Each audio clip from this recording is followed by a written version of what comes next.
Após a etapa de modelagem de negócios e a etapa de requisitos, nós temos pronto o diagrama de casos de uso. No exemplo da livraria, nós temos em manutenção as funcionalidades de cadastrar exemplar, remover exemplar, solicitar novo exemplar, consultar estoque. Em atendimento, nós temos também consulta de estoque, cadastrar cliente, emitir pedidos, cadastrar reclamações. Então, de maneira geral, essas são as funcionalidades que foram requeridas pelo nosso cliente. Na disciplina de análise e design, nós temos o objetivo de transformar os requisitos em um projeto do sistema a ser criado. Então, basicamente, através do modelo de casos de uso, junto com os requisitos detalhados, são gerados os detalhes da implementação. Então, como o sistema se comunica, comunicação entre os objetos, quais mensagens são transmitidas entre os objetos. Nós temos também o objetivo de desenvolver uma arquitetura direcionada para o sistema, com desenvolvimento de protótipos e desenvolvimento de modelos de design. Outro objetivo é adaptar o projeto para que corresponda ao ambiente de implementação, levando em conta os requisitos e as restrições de tecnologia. Então, basicamente, a gente pode resumir entre análise dos requisitos, análise do projeto a ser criado e, no final, o projeto propriamente dito. A disciplina de análise e design ocorre na fase de iniciação até a fase de transição, porém sua maior incidência é na fase de elaboração. Na análise, o grande objetivo é o entendimento do problema. Então é gerado o modelo inicial do sistema, um modelo conceitual, indicando as principais características, as partes envolvidas, as suas comunicações. Lembrando que não são consideradas restrições tecnológicas. Para o design, ou seja, para a parte de projeto, o objetivo seria especificar uma solução para o problema, gerando um modelo do projeto, ou seja, uma arquitetura de software, considerando as restrições tecnológicas.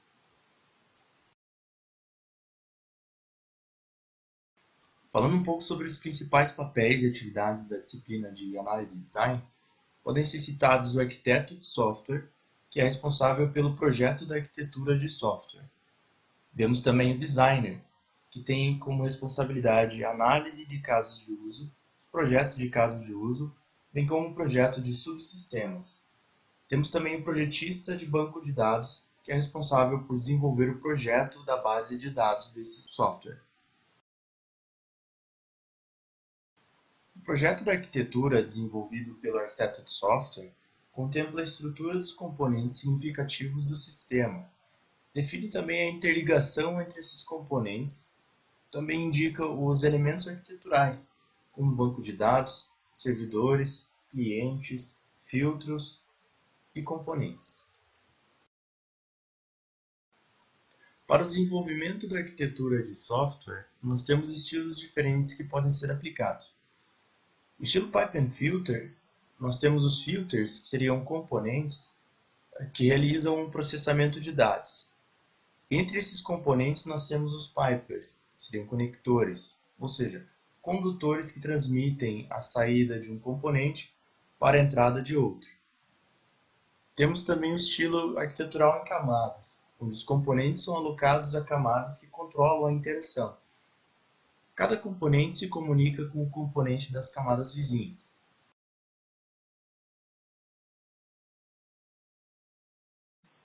Para o caso da livraria, podemos observar esse simples modelo de análise, em que indica, em blocos, quais são as funcionalidades que nós precisamos ter no software, como interface gráfica, que tenha comunicação indicada com outros blocos, como por exemplo, cadastro de exemplares, remover exemplar, solicitar exemplar, consulta de estoque, entre outros.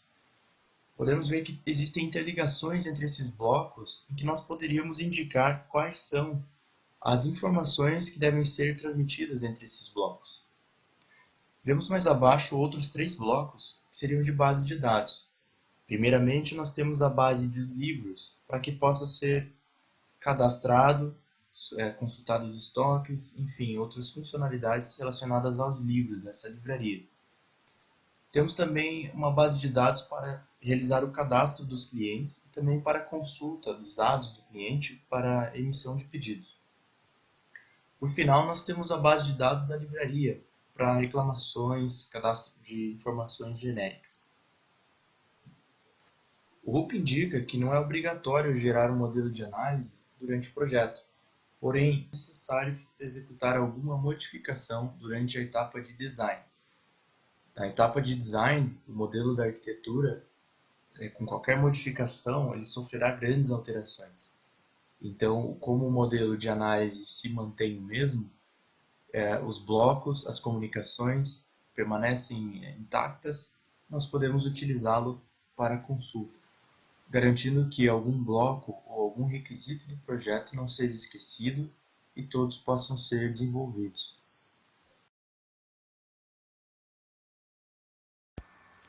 Bom, pessoal, nós vimos anteriormente que a análise é a construção de um modelo conceitual que visa entender e obter as principais características do projeto.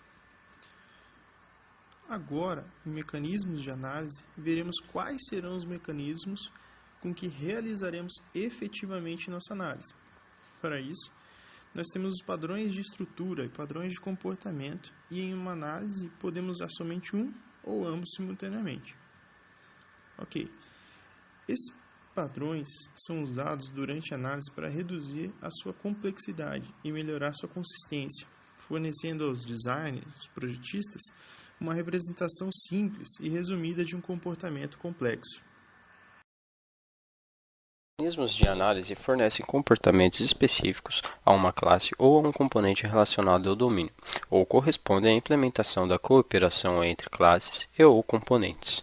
Esta imagem representa o diagrama de sequência do nosso programa. Um componente é a junção de diversas tarefas realizadas como se fossem apenas um módulo. No nosso exemplo, neste caso, é utilizado o módulo atendimento e o módulo manutenção. Para podermos entender melhor os mecanismos de análise, continuaremos evoluindo com o exemplo proposto da livraria. Uma vez que já foram informados os requisitos do projeto, podemos montar então quais são as principais características deste projeto, no qual definimos as seguintes classes: livro, estoque, categoria, cliente, venda e consulta. E como exemplo, iremos utilizar os seguintes mecanismos de análise: a persistência, comunicação, análise e autenticação. Livro, estoque, categoria e cliente são elementos persistentes, já observados no caso de uso, uma vez que ter casos de uso de vida útil de objeto, vida útil de processos ou momentos de encerramento e inicialização do sistema define a necessidade da persistência do objeto. Mais para frente explicaremos mais detalhadamente o que é exatamente a persistência. Voltando, estoque, venda e consulta são analisadas pela comunicação também, pois se faz necessário a troca de informações, já que precisam se comunicar com outros objetos, componentes ou serviços que estão sendo executados em outros processos. É importante que todos entendam o seguinte: nessa etapa, não estamos interessados em o que ou como essas classes serão implementadas.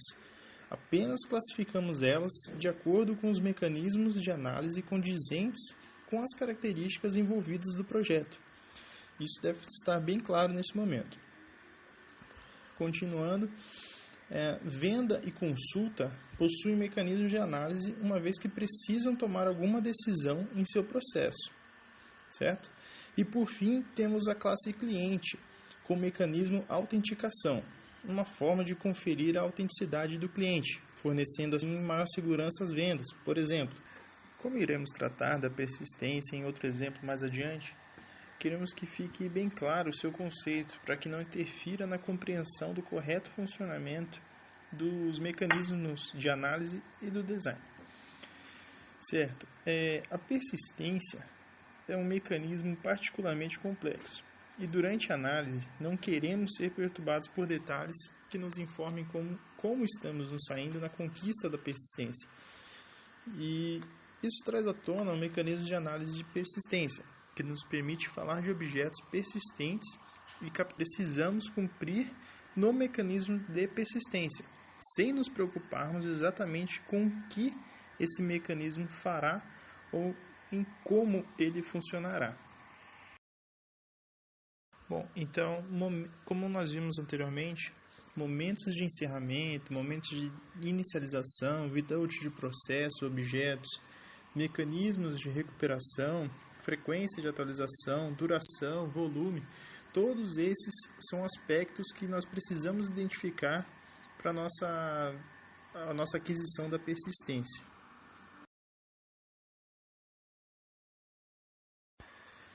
Bem, agora vamos a mecanismos de design.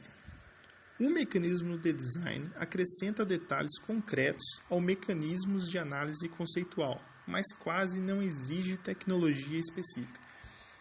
Então, o que isso quer dizer? Quer dizer que mecanismo de design é um refinamento, uma melhoria, em termos cotidianos, seria um upgrade de um mecanismo de análise correspondente.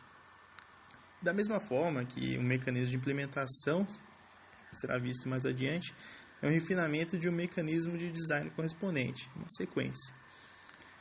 Para a gente poder exemplificar, vamos supor, a implementação de um sistema de gerenciamento de banco de dados orientado a objetos, feita por um fornecedor específico qualquer. Assim como acontece com os mecanismos de análise, um mecanismo de design pode instanciar um ou mais padrões. Nesse caso, os padrões de design ou de arquitetura, também assim chamados. Utilizando, por exemplo, uma linguagem de programação específica e uma tecnologia de implementação diferente. No caso, como um produto personalizado de um determinado fornecedor. É critério do cliente, no caso. Bom, para ilustrar, nós vamos trazer novamente o nosso exemplo da livraria com suas classes e no caso vamos analisar o mecanismo da persistência, no caso da análise, lembrando das suas classes que eram contidas ao livro, estoque, categoria e cliente.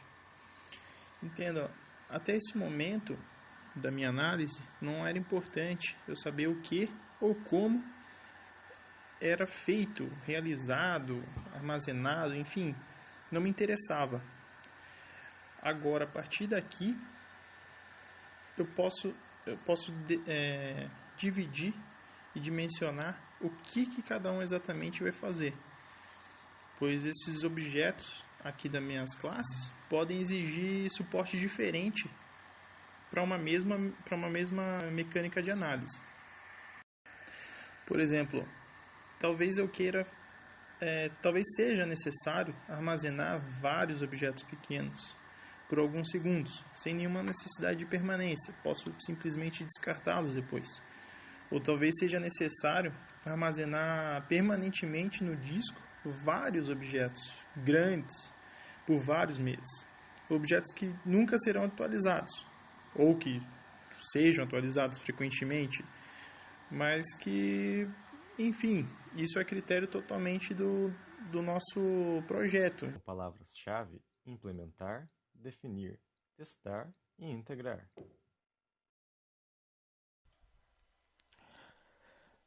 A implementação ela pode ser dividida basicamente em 4 tipos de executores. Primeiramente temos o arquiteto, por segundo temos o integrador de sistema, em terceiro o programador e em quarto o revisor do código.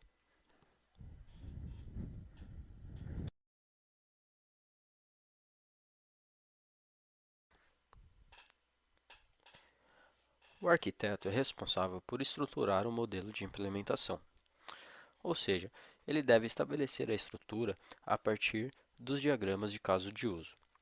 Ele também é responsável por definir o conteúdo dos subsistemas, como, por exemplo, definir as funções das classes de algum algoritmo.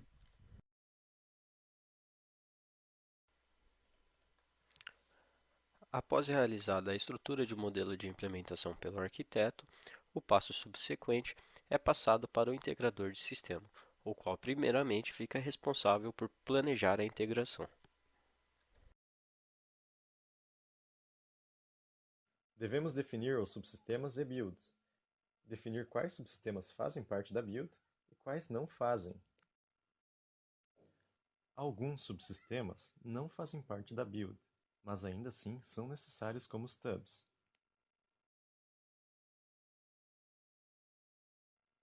Uma build é uma sequência de subsistemas encadeados. No diagrama de classes, podemos ter, por exemplo, uma build composta pelas classes humor, jovem, comic book, graphic novel, categoria e livro. Um exemplo de stub para o exemplo anterior seria a classe infantil.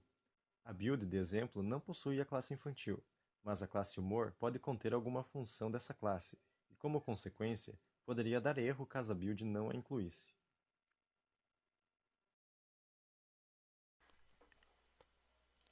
Após terminar o planejamento de integração, o próximo passo é feito pelo programador, o qual fica responsável por implementar os componentes, corrigir defeitos e realizar testes unitários. Em todas as etapas, sempre que recebemos algo de outra pessoa, devemos primeiramente conferir se tudo está funcionando. Se tudo está funcionando corretamente, então podemos implementar nossas builds e o que as compõe. É recomendável comentar o código, para obter uma compreensão melhor de outros programadores em caso de alterações no código. É feita a avaliação de elementos, onde é verificado se todos os elementos, funções e variáveis estão sendo iniciadas corretamente. É realizada a compilação do código, onde é verificado se o código está funcionando corretamente. Do mesmo jeito que conferimos ao início, devemos conferir ao final de cada etapa, para garantir que ao início da próxima etapa tudo estará funcionando corretamente. O código ter compilado não significa necessariamente que está funcionando. Ele pode estar fazendo sua função de forma incorreta ou até mesmo uma outra função. A organização dos elementos podem ser verificadas com a ajuda dos diagramas de classe, no nosso caso, um código de livraria. Para saber se os seus elementos estão realmente fazendo aquilo que deveriam fazer, vamos dar um exemplo. Caso algum usuário entre com o nome de um livro e você sabe que esse livro deve ser classificado na categoria infantil. Porém, quando você digita o nome desse livro, ele é classificado na categoria jovem. Ou seja, tem algo de errado. E você sabe, pelo nosso diagrama de classe, que, consequentemente, esse erro provavelmente estará nas suas classes anteriores. O programador também é responsável por corrigir defeitos no código.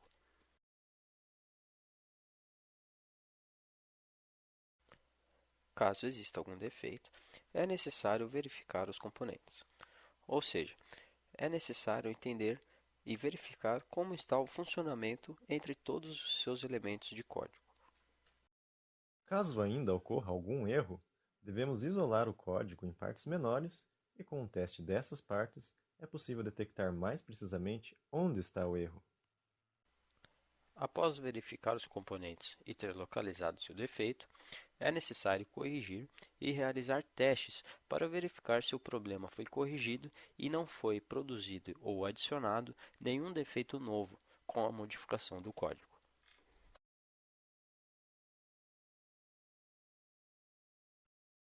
Se isolarmos nosso código em partes menores, como por exemplo cada classe separadamente, às vezes encontramos uma dificuldade em testar o código, pois alguma função dele pode ter uma entrada que é a saída de uma função de fora do nosso código isolado.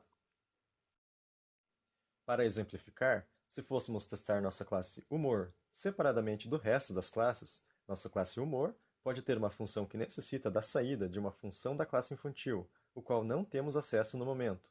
Para solucionar este problema, podemos simular esta entrada dando um valor, como um número mágico, apenas para teste. Esse número mágico é um stub, que está nos auxiliando para testar nosso código isolado. Após feita a implementação dos componentes e ter corrigido os defeitos, o programador realiza os testes unitários.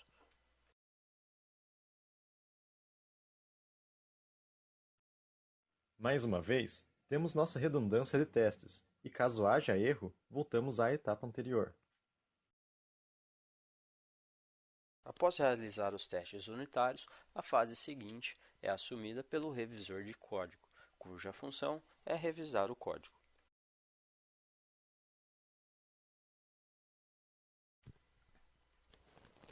O primeiro passo para a revisão de código é a inspeção, ou seja, é verificado se todos os seus elementos, classes, subsistemas, sistemas e até mesmo componentes foram realizados da forma correta. Tudo isso é feito baseado em cima dos seus diagramas de caso de uso e de sequência. Na revisão passo a passo, o programador explica o código para revisores. Estes fazem perguntas e comentários sobre o estilo, técnicas e possíveis erros no código. Ler o código é a prática que 2 ou mais revisores fazem. Depois de ler, eles conversam para discutir suas dúvidas sobre o código.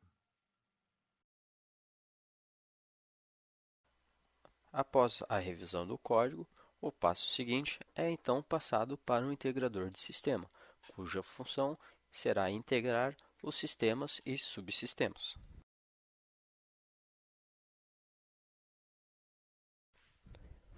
O primeiro passo da integração de sistemas e subsistemas é a verificação dos componentes, ou seja, são realizados diversos testes para verificar se os componentes estão funcionando adequadamente e estão realizando suas tarefas do jeito correto. Depois de todos os subsistemas estarem funcionando adequadamente, passando por testes redundantes de funcionamento, eles serão implementados em uma build, que é nosso arquivo final.